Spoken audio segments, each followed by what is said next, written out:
Hey there, fans of brotherly love wrestling. It is I, Vic Delicious. Philly's own, the Mecca here. It is the real McCoy, J.D.X. Justin D. Xavier. And it's your man, CD, the fallen angel, Christopher Daniels. Hello, boys and girls. This is your old friend RJ City. Hey there, brotherly love wrestling. Bill Carr here. Hey everyone, this is two-time guest Wheeler Yuta. Two bozos from Philadelphia flapping their gums about pro wrestling this, pro wrestling that. Which is not that unique in the grand scheme of things yet. You are in for a treat because you're tuned in to Brotherly Love Wrestling. Philadelphia, are you ready? No! They said, are you ready? This is Brotherly Love Wrestling Podcast, your first stop for everything professional wrestling. So sit back and enjoy wrestling talk at its finest with your hosts, Larry Hall and Joe Corrado.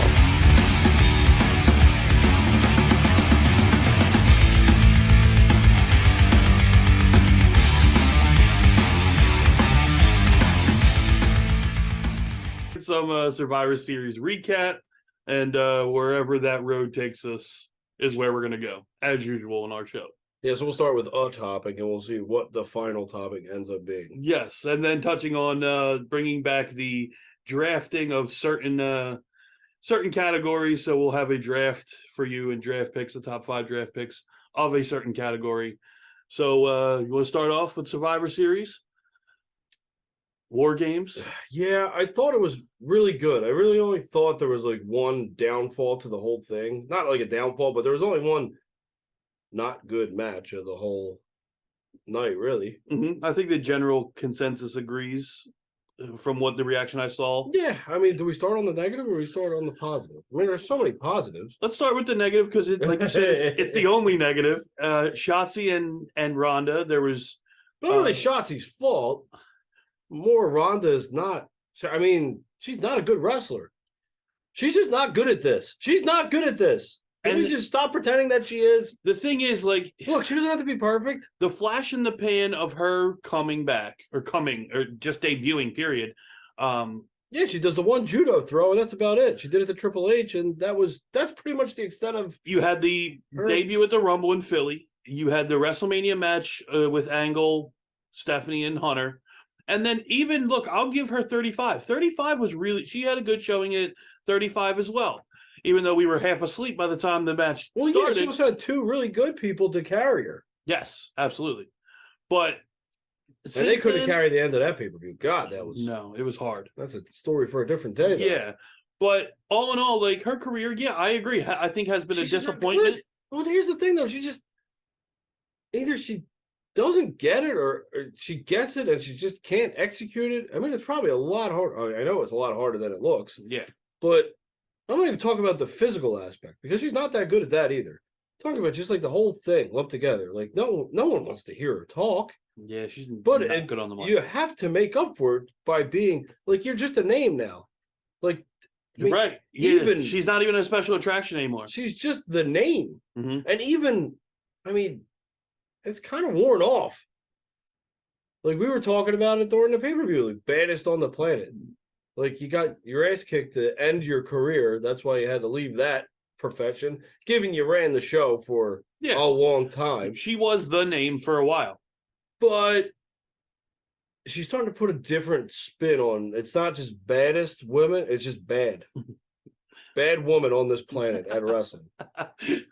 You add those couple words at the end. Yeah. Well, you get rid of the ist because there's only one EST. That's true. In WWE. Yes. So Ronda's just I don't know why they took it off Liv. I don't know why. I know why they're so hell bent on Ronda, but she's not great. And Shayna Baszler isn't really like that. She's better. Head and shoulders better than Ronda, first of all. She's not the type that's going to be able to save Ronda. I because agree. She's not that strong on the mic either. Like, yes, she's a fucking hell of a lot better wrestler. That's a given. Yeah. And she actually looks like she'd be better than fucking Ronda. Yeah, she fits like the bad look. Yep. Not that she looks bad, but She looks like she could kick my ass. Bad in a good way. I got you. Bad in a good way. It's a good bad, not a bad good. Yeah. But she's not enough that's going to save Ronda. I mean, let's face it, Ronda. She's not. Like, you put her out, she's like, just because of her name. Mm-hmm. Like, if anybody else was in that looked like her in the ring and on the mic, they wouldn't be fucking champion. I disagree. WWE has done this over and over the past couple of years with their women. All right, and so look, who can't wrestle that? This is no disrespect to the women, because I'm sure in the wrestling ring they will whoop our asses. Compared to other women wrestlers in the profession is what we're saying. And even in that company. But who did they have that was worse than Ronda? I'm not going to say worse than Ronda, but equal to and around that same level. I thought Carmella. Nah, Carmella's hard to watch. She can't cut a promo is the only thing she can do. And other than that, she's extremely boring, extremely dry. I think Dana Brooke, as great of an athlete as she is, she's like watching paint dry. Yeah, but she was never a champion, was she? No. She wasn't the champion. But as far as featured women that they try and get on TV and push, Dana Brooke, I don't understand. I don't get it. No, I know she works her ass off. I'll tell you why. She's the prototypical. She don't look anything like she did when she started this venture. Yeah, let's put it that way. I agree. So I think that's why she's on TV. Yeah, because she looks good. I get that. Well, that was Vince. Yeah. Again, that was Vince. I mean, she's not really on TV that much. No, not really. No, she did the 24/7 thing the for a only little person bit, under this Triple H tenure, because he likes her and he helped bring her in, Ronda Rousey. I mean, well, all right. I'm going to get off Ronda real quick because please. I want to ask you about Shotzi. Now, Shotzi was great on the Indies. This Indies darling comes in, has a really good run in NXT, comes up, and well, I think Triple H is playing damage control now because Shotzi wasn't really given the fair chance. Oh, I mean, she was given a chance, but I mean, she's better than Ronda. Oh, I'm not saying she's not. What are we trying to? What's the question you're trying to ask me? I was getting to that. You interrupted me because I thought I knew. But go ahead. So, what do you think it is? Because even though she hasn't gotten a lot of opportunity or maximize her opportunity, I feel like there's a lot of people that there's a disconnect with Shotzi. Is it the look? Because she's very good in the ring. She's okay on the mic. She doesn't get a lot of mic time anyway. But is it the look? Can people not get past the look? Who's not getting past the look? Well, because I feel that people can't what connect. Makes you feel this way? Her reaction alone. She gets no reaction. When I look at Shotzi, I think punk rock. Am I wrong in thinking that? Do you think that when you see her? Like with the music coming out with the tank, I think warrior, I think punk rock. Just by her look. All right. The piercings, the hair color, everything. That's a fair assessment. So if I'm thinking that, I'm thinking a style as far as a wrestler or what I would expect that person to wrestle like. And I know WWE has that cookie cutter style of wrestling, but there are some people that should be at least, I don't know, able or should break out and she comes out a fucking tank. Like, what do you mean she gets no reaction? She gets a reaction. What kind of reaction do you see? You go, holy shit, she's over. Or holy shit, they love her. I never hear that. I don't really, I mean. Not that I don't, because I always liked Shotzi, especially on the indies more than anything. She's got to do more. They got to make her get to that point. Like, you can't just come out and be like, oh, we love this person and not really know them. Like, she isn't really that well known right now. I don't know. I mean, she was tag champion for a little bit. Like, it's not like she's brand new and she just got called up. But she's not. Like, there's a lot of women that have been around for a while. Like, Nikki Cross doesn't get, like, crazy reactions.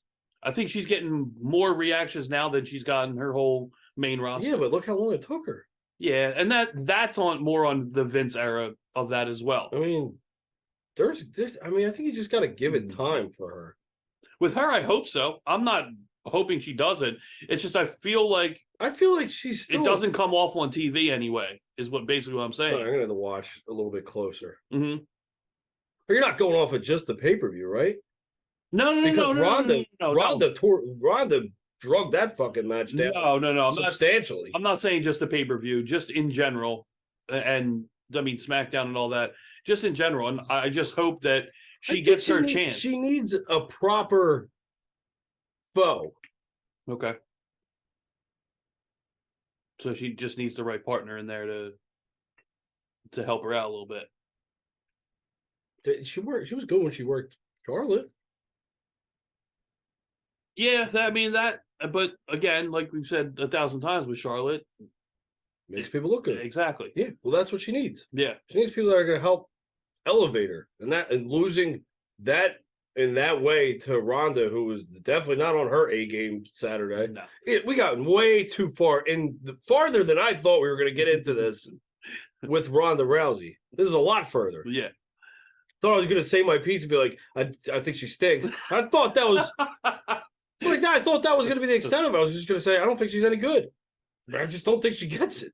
And you fucking just wanted to harp on that one, didn't you? The Shotzi thing bothers me because I really like her, and I don't know. So I'm going to go to the triple threat because one, I love Seth Rollins. I think Seth Rollins. I'm torn because I think Seth should beat Roman. But I also think Cody should beat Roman. But I'm leaning more towards Seth. But what's the better story in your opinion? I mean, I don't think there's a wrong choice in this one. I don't think between Cody and Seth, I don't think there's a wrong choice. So if Seth were to be the one that beat, I mean, he's basically just part of the building block of WWE for the past how long? Yeah. And he's just consistent. But he's not like a consistent, like mediocre consistent. He's a great consistent. Top level, yes. Yeah. Mm-hmm. So it would all end, I mean, history between him and Roman. It's easy. Yeah. It's easy. It makes sense. They can make it work. Both are easy. Cody's easy and that's what I'm saying. Like, I don't think there's a wrong choice. Like, I really don't. I know you're leaning more towards you want Cody, correct? Yeah, I want the family versus family thing. That's why I'm going with Cody. Yeah, that's fine. And I'd be okay with that too. Like I said, there's no wrong choice. But I'm leaning more towards, I mean, I feel like Seth, I think he's the best that they have, honestly. But to get off of that, I think one of the worst that they have is Austin Theory. I don't think he's good. I don't think he could be a great wrestler. Here's the thing. If you're gonna be the great wrestler, I don't like that he's the prototypical, stereotypical WWE guy. I think he has no personality. I just don't. I think it's all forced. But see, Cena had personality. Cena got there. Like Cena became the Fruity Pebbles guy after The Rock, but he had the thugonomics. I mean, he had the 5 moves of doom, Cena, but he at least had something. He carried the company in one of its worst times ever.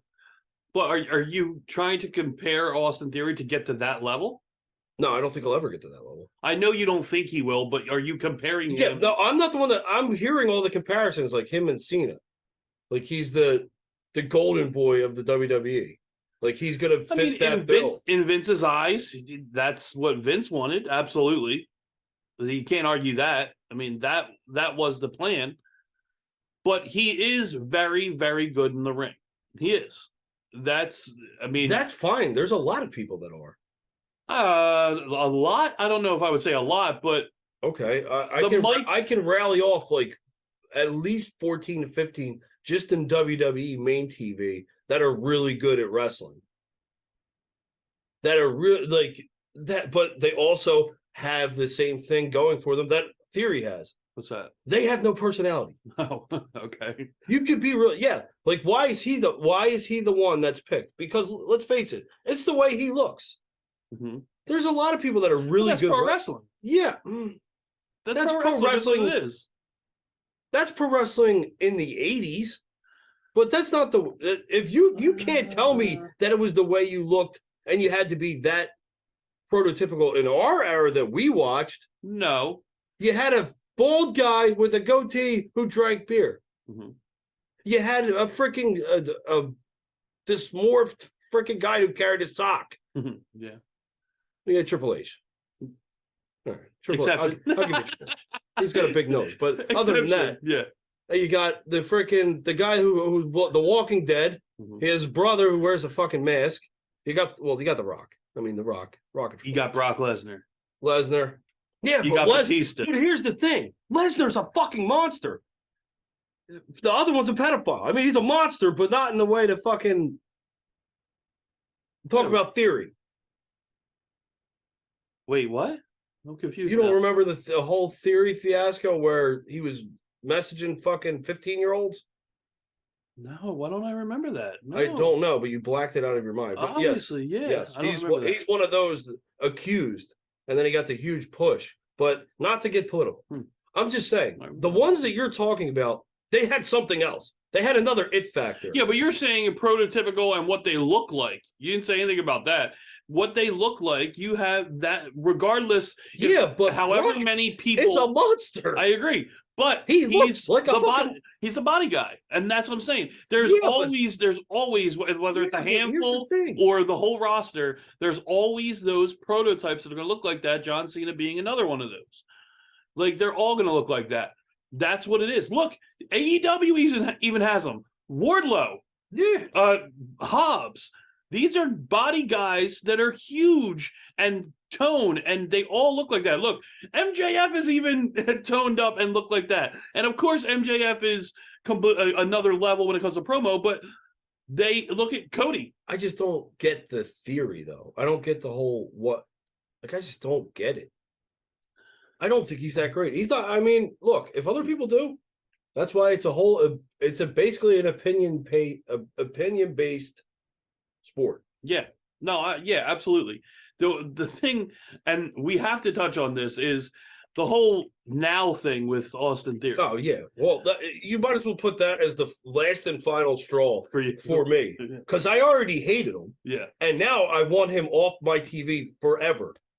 Yeah, the fact that unless they sold it to him, I was gonna say unless Vic and Hale capitalized off it somehow, some way, then I'd be okay with it. I can't see. But I don't think they did, and he's literally taking it to almost the exact fucking same font, the whole fucking thing, and now he's saying living in the now. In his promo on Monday night, yes, he said he's living in the now.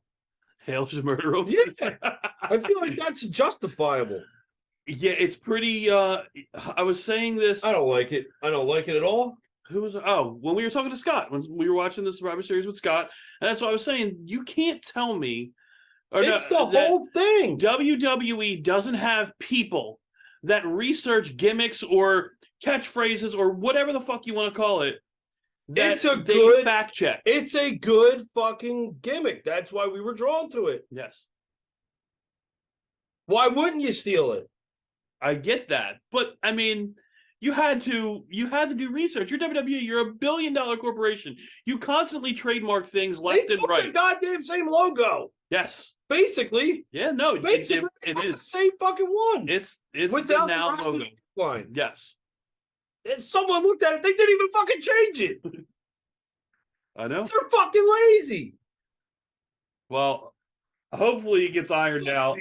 Hopefully it gets ironed out. He's done. No, he's not. He's not close to done. He's done for me. He can be done for you all you want. He's the United States champion. To get a fucking angry mob behind me. He only holds one of the most prestigious titles in the history of wrestling. He's such a douchebag. Whether you like it or not. He's such a douchebag. Who knew? We thought we had all these positives and we're still going negative. No, I mixed in a positive. I went negative, positive, negative.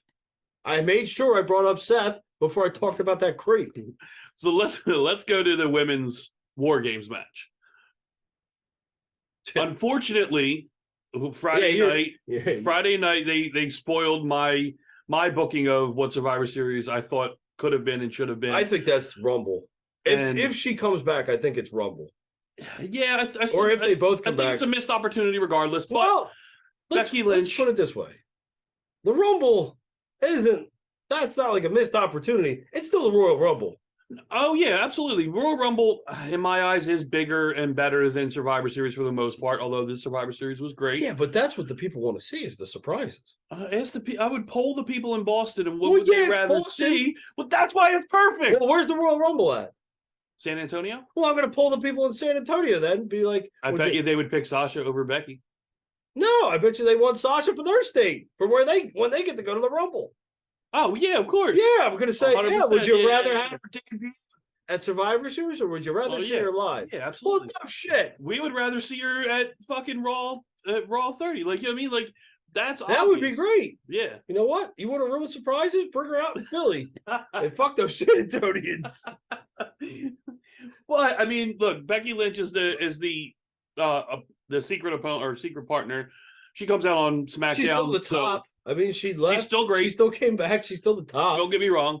But how good of a babyface is she? She's a lot better than a heel. Well, yeah, a lot better than but how? Like, she's gonna go down in history as like one of the best baby faces. Maybe not even just women in the modern era of wrestling. Yeah, of course. Yeah, that's insane. Yeah, and like she caught fire.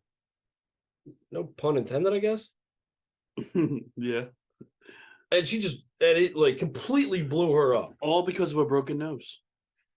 You can thank Nia Jax for that. Yeah. Because she definitely was. I mean, she was over at that point, but that visual of her standing there with a bloody nose, that was huge in skyrocketing she her. She took that and really ran with that, huh? Yeah. So about the War Games, the women's War Games match, I thought was great. Great way to open it. Like I said, I wanted that to start the show anyway. Yeah. Well, you knew. You kind of figure it's going to be start with one, end with the other. Mm-hmm. The only thing there wasn't that much filler in between. I wondered about, and I feel like if anyone could use it, the women did, was the weapons in a War Games match. They had weapons? Yeah, I know. You didn't want weapons? No, I feel like, all right, because the women didn't have like a storyline like the Bloodline and the Brawling Brutes and KO did.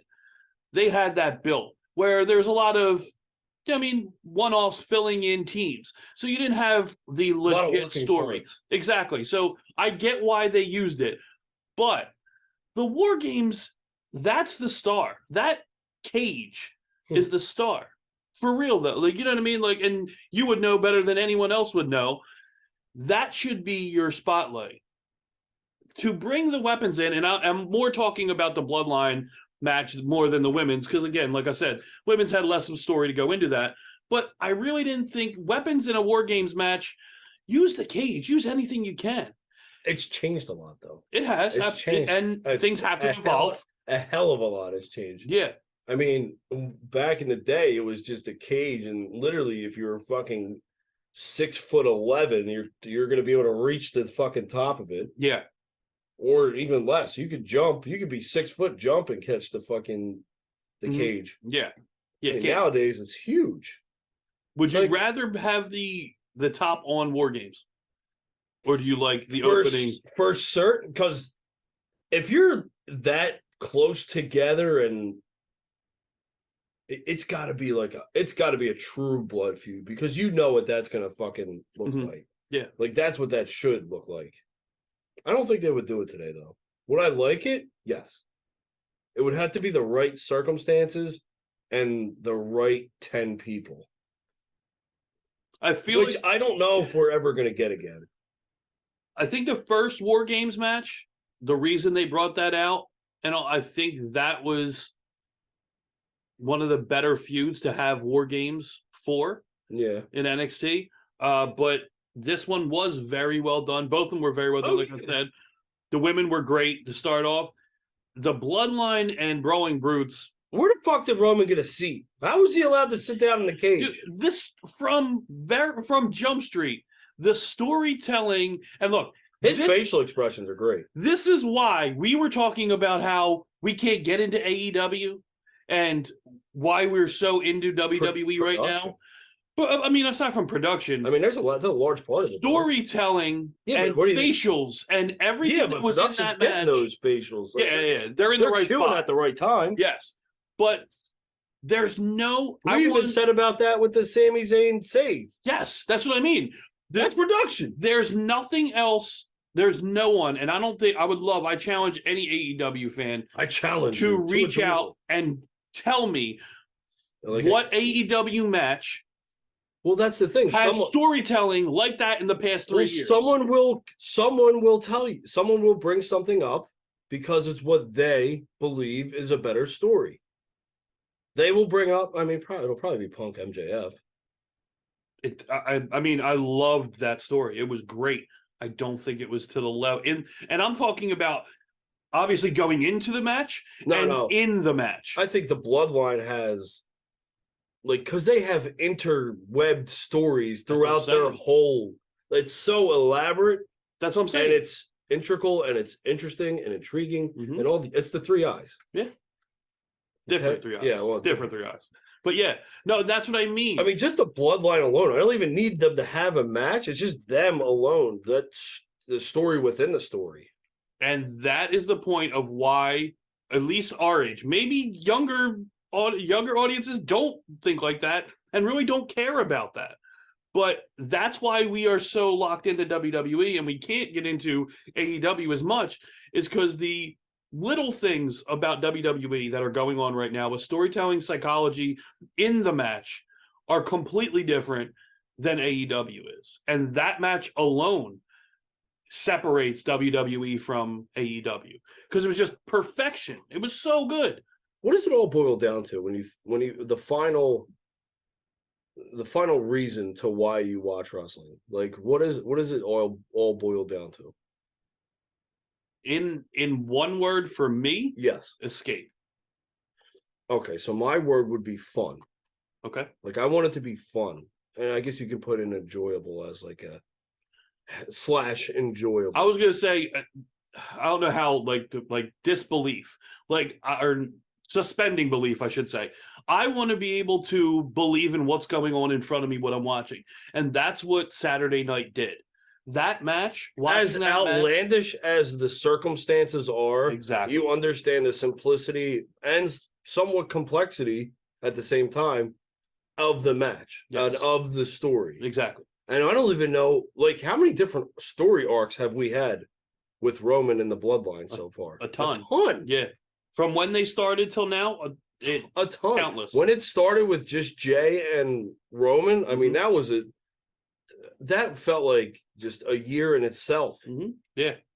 And I don't think it was that long. And then you got Jimmy who came back, and the Bloodline itself has just been, since Roman started the Bloodline. Yes. Or started just pairing with Heyman. Yeah. As soon as he came back and was pairing with Heyman, that started everything. And it's that, and look, even from that first night of starting that, it was a single camera pan is all it took. You have Roman sitting on the couch talking to somebody, and the camera pans over, and Paul Heyman is sitting next to him smiling.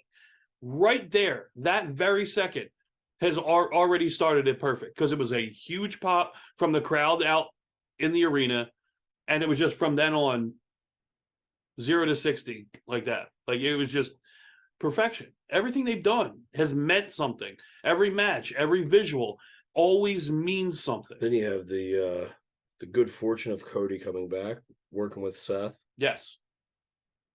That was magic in itself. And they didn't overplay it. Well, Cody kind of put a kibosh on that by tearing his tits off. Just one, not both. Oh, his titty. Just one. He tore a titty. But I think that the end of that match kind of culminated with the Sammy J KO story. Yes.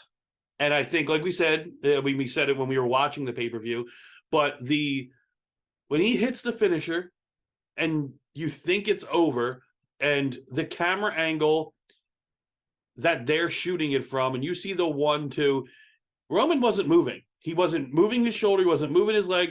Usually you'll see wrestlers take their arm and put it on the back of the guy's shoulder and push off to kick out. Nothing. Roman wasn't moving. And Sam, all you see is an arm catch the ref's arm perfectly. You don't see that person crawling up. You don't see them moving around the ring. Another camera doesn't fucking catch them, which happens all the time in AEW. It was perfection to catch that. And everybody in the arena thought it was over. And the sigh from people when he caught his arm and it wasn't 3. It was perfect. And then the look, no words, the look into the eyes from KO to Sami Zayn. Everything about it. I can't compliment this match enough because the storytelling was top notch. Yeah, you got the Bloodline pretty much running the top at the tippity top, but then you got all the working parts all coming together, and you got other storylines and whatnot. Like there's the low level, the mid, and the top storylines. I mean, they're all working well.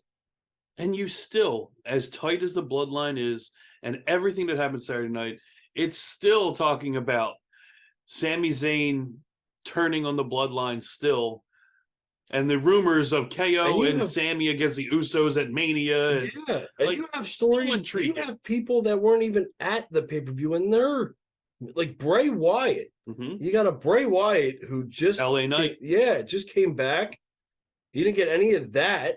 Did you hear the rumor for the feud and why it wasn't on Survivor Series? Why is that? So they're saying that they held it off because they want to push it all the way to Rumble, because they are confident that these two guys are going to be able to carry it and it's going to be really good. And they're pitching this thing called a pitch black match.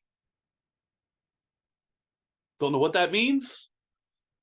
I guess we're going to find out in the next month. A pitch black match? Pitch black match is what is being rumored at Rumble for LA Knight and Bray. If Bray's coming up with it and he's the brainchild of it, he is. I'm going to give it a shot. You have to. I'm hoping he wasn't the one with the worms on the ring. No, that wasn't him. Couldn't have been, right? No, absolutely not. No. Okay.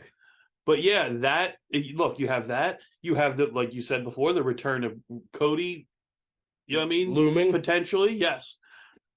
WWE is getting more and more Becky that just came back and thrown right into a feud with Bayley. Don't forget. Safe. Don't forget about, you still have Edge and Beth Phoenix who are going to want to get their revenge out there. I'm sure that story is coming. I'm thinking, I don't know if it's next pay-per-view. What is the next pay-per-view? There's not a December pay-per-view. Is going straight to day one. What's day one? Like, you know how they did it on New Year's Day last year? Oh, what? Is that a weekend? Yeah. Oh, it is. Yeah. It's Sunday. Mm-hmm. So day one is just going to be I don't know. Live show or a pay-per-view? It's a pay-per-view. Is it a pay-per-view? Or premium live event, whatever the premium live event? But yes, that's the next premium live event. Do you do day one? Do you do Beth Rhea on that? Or okay, you wait till the Rumble. I know, but that's you have Rhea cleaning house or being the only one standing, and Beth Phoenix music hits. I like that too. It's like a side story within the Royal Rumble. I'll take it. And then you can move forward with that feud from then on. Yeah. After Rumble.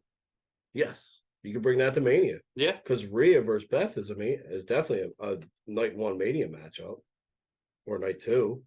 It's a Mania matchup. Yeah, either way, it doesn't matter. No.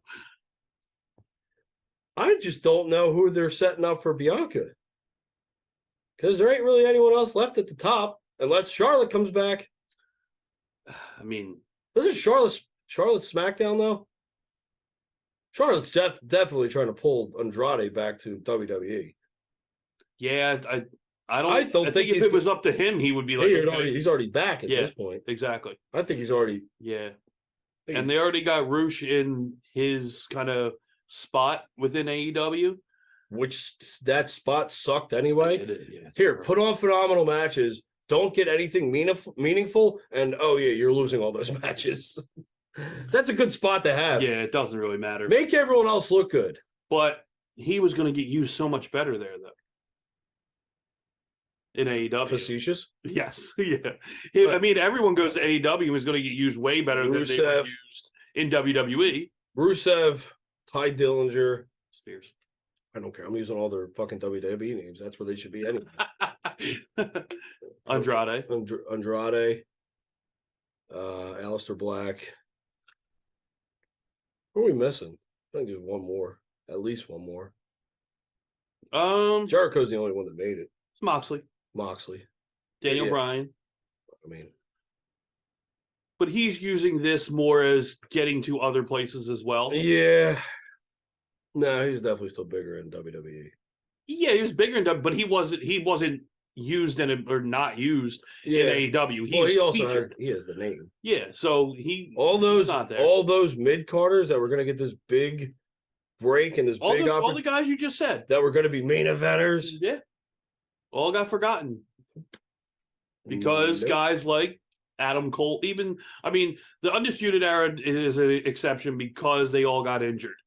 But oh yeah, I like how you call them the Undisputed Era. You were going with the WWE thing, weren't you? I thought you yelled at me for it. I didn't think you were going to follow suit. I was just following what you said. Oh, all right. The Undisputed Era. The ones who are exceptions, but they were mid card in WWE is FTR. Yeah, I mean they were champions. They were multiple time champions. All right, let me bring you back to one shaving the other's back and being filmed on TV. Like, okay, yeah, Vince did them dirty a couple times. Yeah, but that's what I mean. So there are some that made it, but they were the bigger names. FTR, I don't know if I would call them bigger names, but you know what I mean? They were a top tag team, period, when they were with WWE, when in NXT. Yeah, they're still top tag team. Yeah. But yeah, there's a lot of people in AEW that AEW just fumbled. And they made these promises like they were going to do. Look, no, let's go into the women's division. What has Ruby Soho done? She got hurt. Yeah. Why? Oh, Sammy Guevara. Yeah. And his Sammy Guevara is the fiance wife. Or fuck you. Who cares? Yeah. They're awful. They're awful. Mm-hmm. I don't know.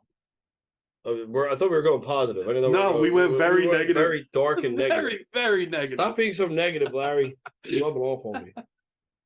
Where the hell were we? We were talking to the bloodline. How did we get to fucking Sammy Guevara? We got to mid-carder. We went mid-carders. Yeah. Oh, yeah. But I don't know how we got to mid-carders. Oh, we were talking about Charlotte brought me to Andrade. It's like the six stages or 6 degrees of Kevin Bacon. Yeah. We got all the way down the road there. Yeah. Got to bring it back.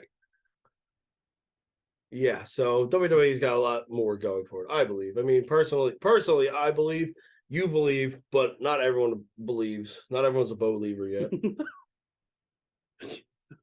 What's his name? Uncle Wilbur? Oh my God, you're horrible, man. Uncle Howdy. Howdy Doody. Exactly. You'll never forget it now. Need that mnemonic device. Yeah, that's what we called. No, that's what we called Bob Backlund in my household. That makes sense. We called him Howdy Doody. See, there will be people that don't get that reference at all. No shit. But guys like Scott will definitely get that fucking reference. Yeah, very true. Yeah. Kyle will probably get that reference too. Yes. Yeah, he will. Yeah. Even though Kyle looks younger than both of us. Yeah. Yeah, 100% he does. No, but that was after he beat Brett for the title. We called him Howdy Doody.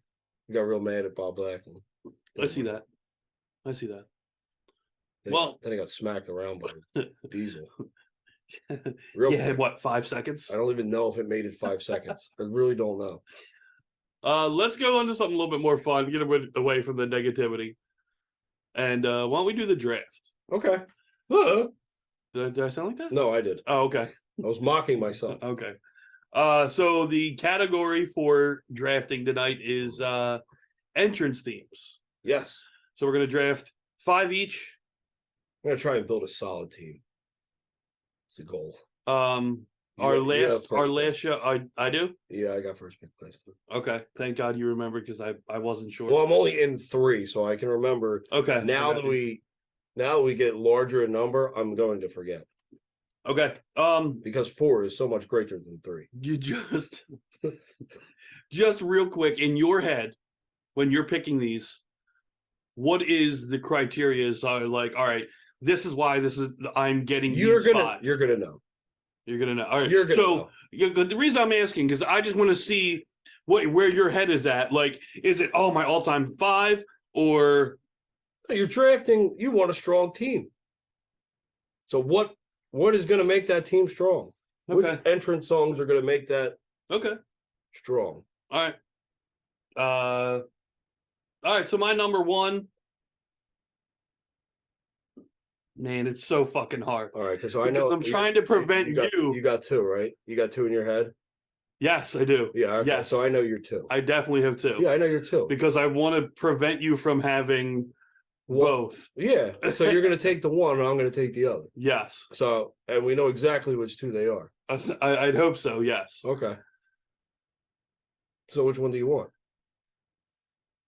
It's, you know what's better about this is you think I know, but I might be wrong. No, you definitely know. Okay. It's without a doubt. And anyone who could hear this or watch this knows if you think entrance themes and you think who's the first 2 that you would possibly think of, it's the 2 that. All right, we'll we'll pick the first one. No, because I can't. I'm stalling because I don't know which one I want to fucking take. God damn it. They're both. It's 1 and 1A. I know. All right, I'm gonna go with Stone Cold Steve Austin theme. All right, it's a straw. That would have been my first pick. I know it would have been. All right, that's the only reason. I'm taking Taker. Oh my goodness! You were right. It's not the one I thought you would take. Yeah, what I'm going off of if you hear this first note, I think that's what I'm thinking. Okay, I'm thinking Stone Cold. All right, good. I'm glad because I'm thinking around the same way. All right, so I have Austin. You have Taker. Yeah. So I think those are the 2 strongest, but you could. I'm gonna try. I think I've beaten Taker, and I'm going with Real American by Hulk Hogan. Yeah. I mean, look, the only reason is because you have generation upon generation upon generation of that song. Yeah, but you have that with Taker too. Yeah, the gong is timeless. You have that. I get that. You have that. I mean, it's just the next generation. Hogan's fallen off. Taker. I don't believe. Well, I mean, here I don't think. with a certain age group, Hogan has fallen off. You're right. He's not in the 30 below. You're right. Taker is. But people who are in their 60s know Taker and Hulk Hogan. Yeah. People who are in their 20s don't. They know Taker. Not Hogan. Yeah, that's what I'm going for. That's why I'm saying I don't think you beat Taker. I think you maybe came in probably. I'm interested in your second one more than anything else, though. Oh, okay. So if I'm going theme song,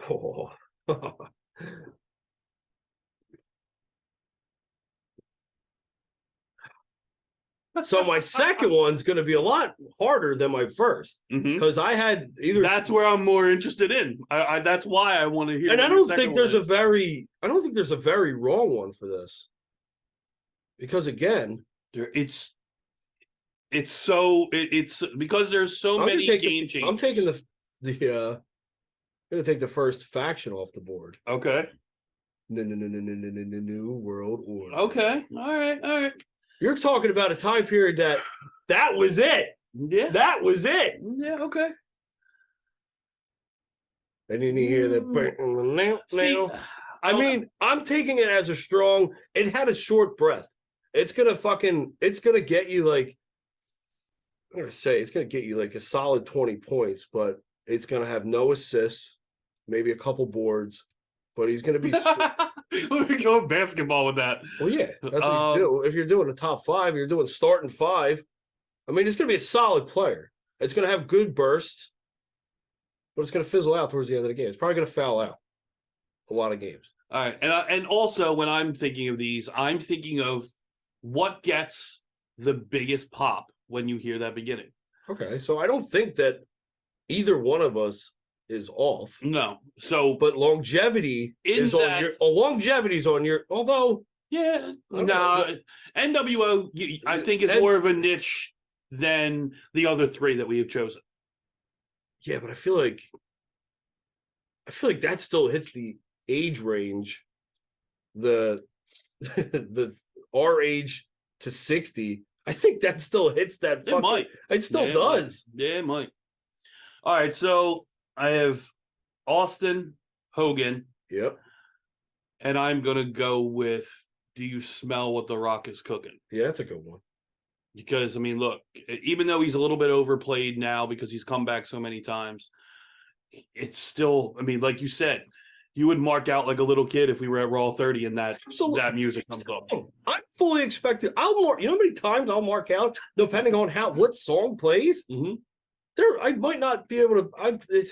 Look, You might not be able to sleep for a day after that. That's true. Like, there's the thing. Tuesday's going to be brutal. By the way, I already took my comp day for that next Yeah, I'm day. thinking about doing it too. Already did it. Yeah, I'm thinking of doing it too. Yeah.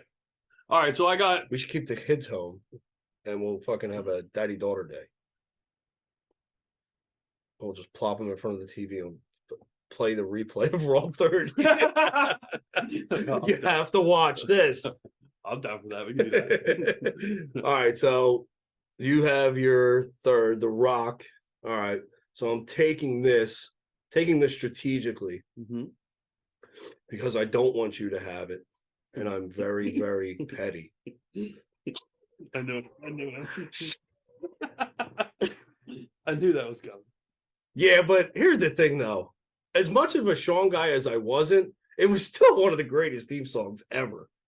And like, he is one of the greatest wrestlers ever. I mean, arguably the greatest ever. Yes. But the sexy boy was like, I all of believe me. the kids loved it. That's up there. It's definitely up there. I can't. It's just so obnoxious, but it was great, and it fit perfectly. It was so obnoxious, and you wanted to be that. Yeah, I don't know of a wrestling fan who grew up in the '90s who didn't play that song and dance around like Shawn Michaels, whether you like them or not. No, I mean, I think you're right. Yeah, I think when you picked wrestlers and you were doing the wrestling, I think a lot of people wanted that.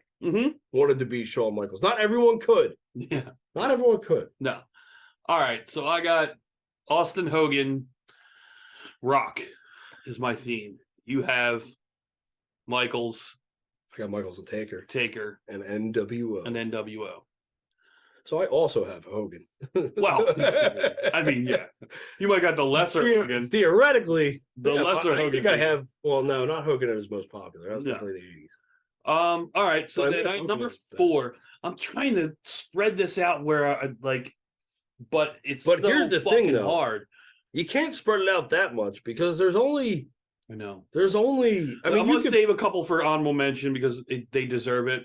Again, I'm going for pop. I'm in the crowd, and earth-shattering pop when they hear this music is basically where I'm trying to go with it.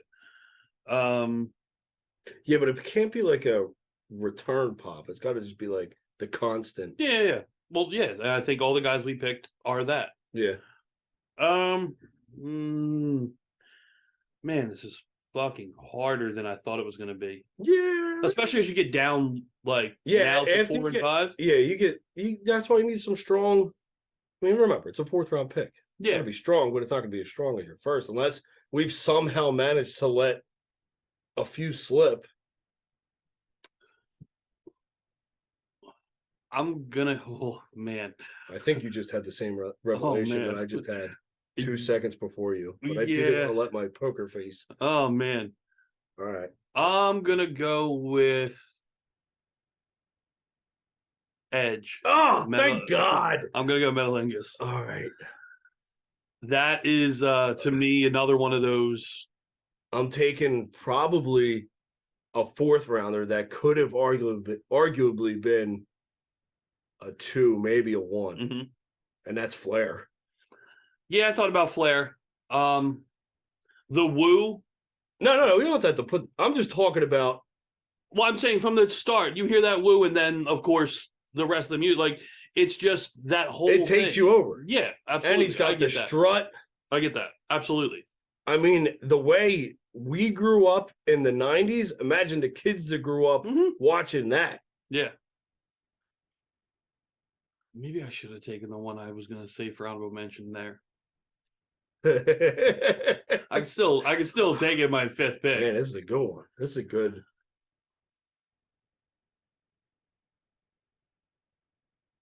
It's tough. Man, I have 2 that I want to fucking put in number 5. And how do I?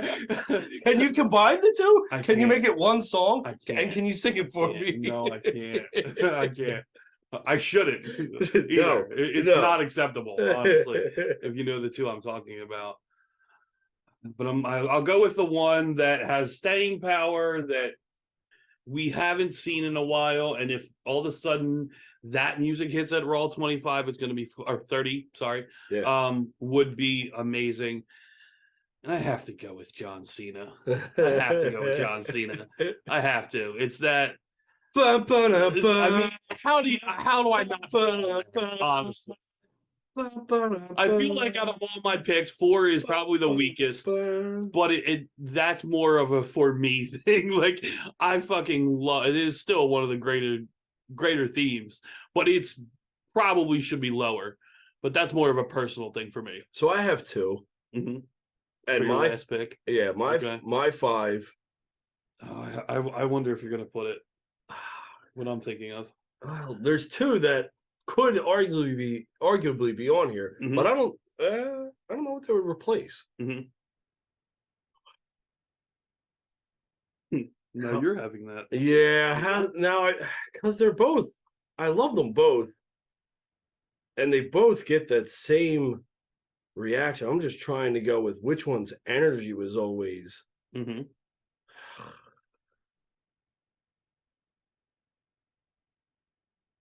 Man, I can't because the pop for the one is sometimes overshadowed with the booze.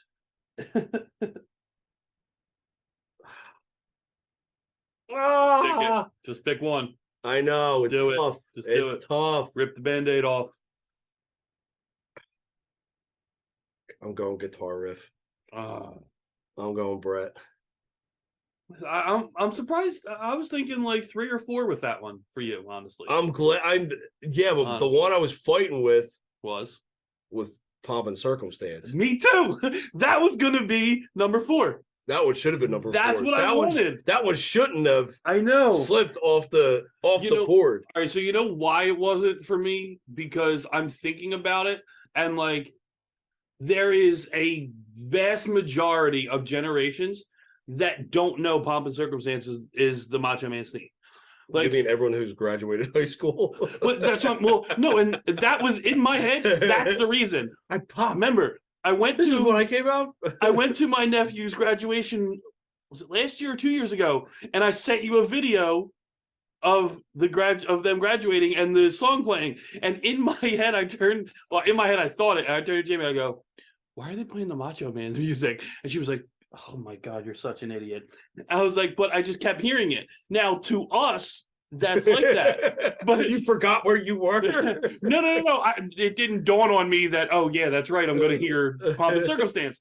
But I think there is a lot of wrestling fans who don't associate that.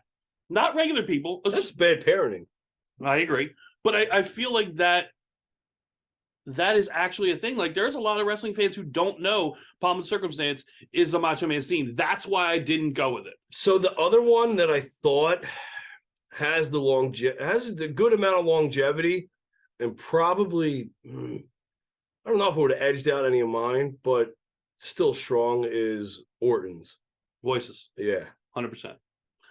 The one I wanted to put on at 5 with Cena was it Punk? Yes, with CM Punk. All right. Yeah. That was he's another one that though he just had an impact with that song. Mm-hmm. I'd put that as in the same as the NWO, just kind of on a lesser scale.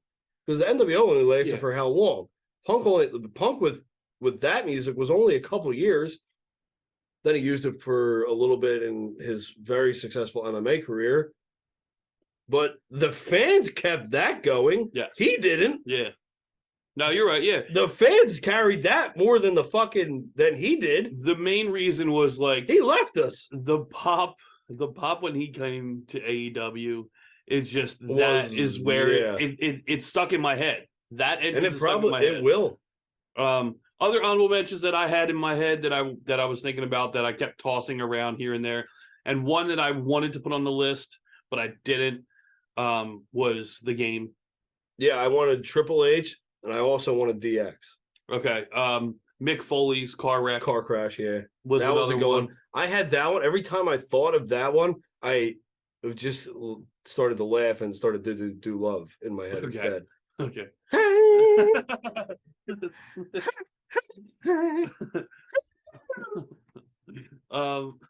Yeah, there was a couple that I kept fighting with back and forth.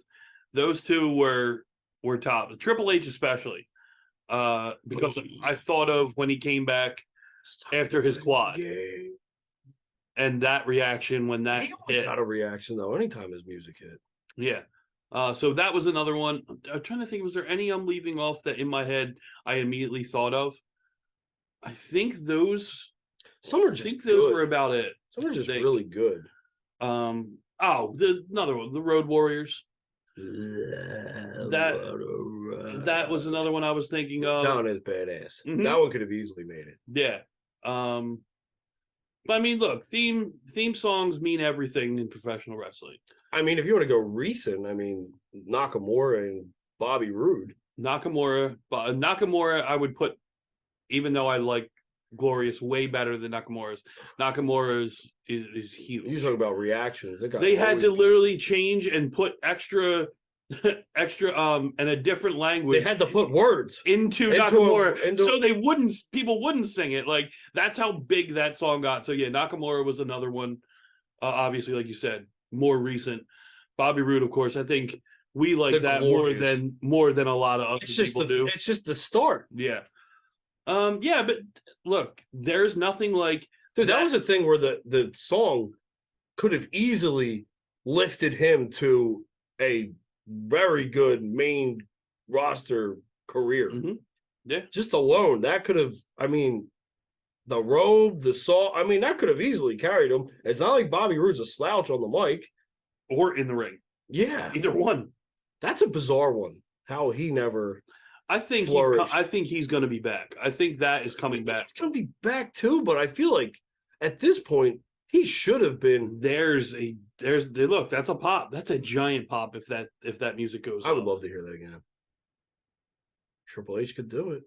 He will. I think you're going to see Bobby Roode, and I think you're going to hear Glorious again. I think you. I don't think that's the last time we've heard that. I think you need to. Mm-hmm. Anything on? Any others that we may have?